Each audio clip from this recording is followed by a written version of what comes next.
Wow, this is not what I expected to wake up to.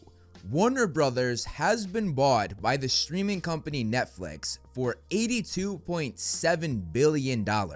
Welcome to Movie Flame, I'm Morgan Ross, and today I'm going to go over what this purchase means for the future of Harry Potter, filling you in on everything you need to know, how this affects the movies, the new TV show, future projects, the video games, merchandise, and even the theme parks. There's a lot to go over. If you enjoy this video, please consider liking and sharing. It will greatly help to grow and sustain the channel. And if you like what you see, hit that subscribe button, and you can also follow me on all of my other social media pages, all of which are linked down below, and all of which house similar content that I make here on this channel. Now, let's get into this crazy news. Now, these are obviously two major companies. Warner Brothers has been a juggernaut for over a century now and is one of the original movie studios created all the way back in 1923. Meanwhile, Netflix streaming came more than 80 years later in 2007.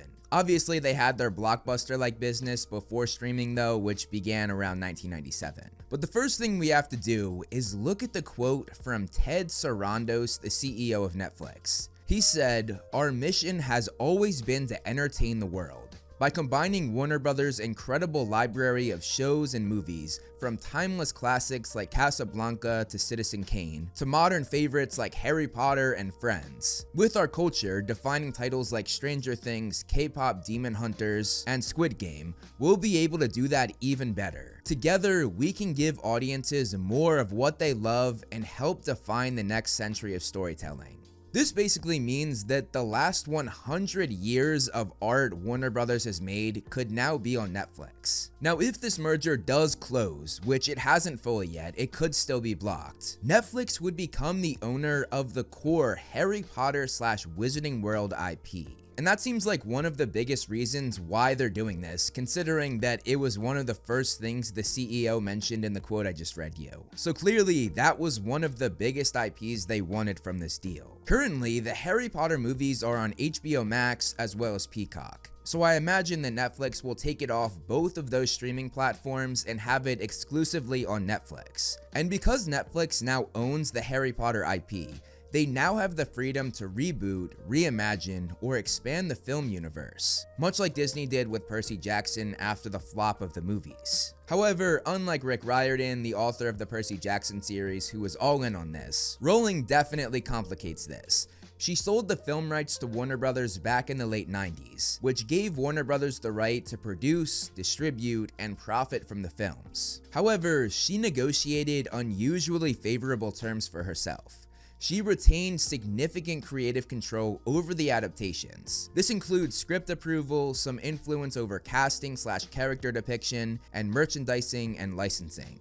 With the new HBO Harry Potter TV series though, she tweeted that she did not have the power to change the casting of Papa Esiadu when he was cast as Snape. So the power she had in casting might have changed over the years. Although it does say she has some influence, so not all. And this means that Warner Brothers might have blocked her from changing this casting. Interestingly, I found something on Rowling's official site as she distinguishes between what she owns and what Warner Brothers owns. It says Harry Potter, Fantastic Beasts, and the stage rights are owned by J.K. Rowling. For stage rights, I assume that means the Broadway show The Cursed Child. Meanwhile, Harry Potter and Fantastic Beasts characters, names, and related trademarks are owned by Warner Brothers, and Harry Potter motion picture images are owned by Warner Brothers as well.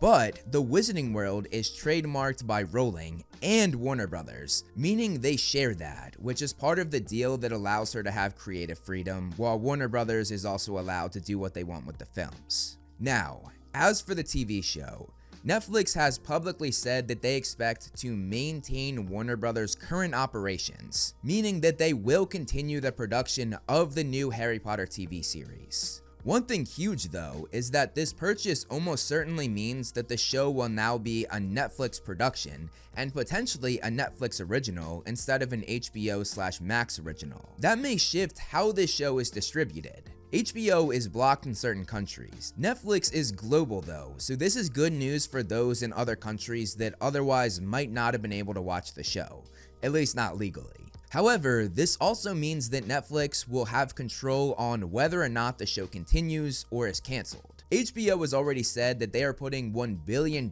into the series, and season 2 has been confirmed, so we know that they're at least making the first 2 seasons. I can't imagine Netflix would halt production or cancel the show though. It's most likely going to bring in tons of money, plus loads of new or younger fans. And now that they own Harry Potter, that would be huge for them. But now, with Netflix owning the rights to Harry Potter, they might want to make more Harry Potter content. Whether that be shows or movies, this is an exciting prospect because they could make the spin-off shows that fans have been asking for years, like a Four Founder series, a Marauder's origin story, a Voldemort origin story, and much more. This is what fans, including myself, thought we were going to get when we found out that HBO was making a new Harry Potter TV series. And many were disappointed when they found out it was just a reboot, doing the exact same things that the movies did in the early 2000s. Obviously though, the movies left out a ton of details from the books, so doing a TV show, they'll be able to be much more faithful. However, for Netflix to make more movies or shows, they will have to go through J.K. Rowling first, I think. At least when we look at the original deal that Warner Brothers and Rowling made back in the late 90s. So that's kind of up in the air. It could happen, but Rowling could also veto it. I wouldn't be surprised if there was a big fight between Netflix trying to get this done and J.K. Rowling saying no. And as said, based on that contract from the late 90s, it could get messy. And now, Netflix could also get the Wizarding World of Harry Potter theme parks, as well as their game publishing studio, Portkey Games, both of which are owned by Warner Brothers. And with Portkey Games, this means they could potentially control the huge hit of a game, Hogwarts Legacy, which of course grossed over $1 billion, so I'm sure that would be very tempting for Netflix to continue. So there's a lot of moving pieces if this deal does go through. A lot of it is actually encouraging because we could potentially be getting more Harry Potter content. But on the other hand, I do have some major questions that all of us should be asking. Could they saturate the Harry Potter fandom much like Disney did with Star Wars? And on top of that, could changing studios while in the middle of filming the TV series screw things up? Could Netflix try to alter what they were already doing? I know they said that they would continue production on everything Warner Brothers was making, but that doesn't mean that they can't step in to change or alter things. Personally, I really hope that's not the case because the show looks really encouraging so far. As said, it will be interesting to see how Netflix navigates everything with J.K. Rowling as well. But let me know in the comments below what you guys think. I'm eager to hear what other Harry Potter fans have to say about this. If you enjoyed this video, hit that subscribe button so you don't miss any future uploads. I do all sorts of news, lore videos, life of videos, and a bunch of other stuff. Up here, I'm going to put 2 Harry Potter videos that I'm pretty proud of, so check those out if you want. That's all I have for you guys in this video though. Thanks so much for watching, and I'll see you in the next one.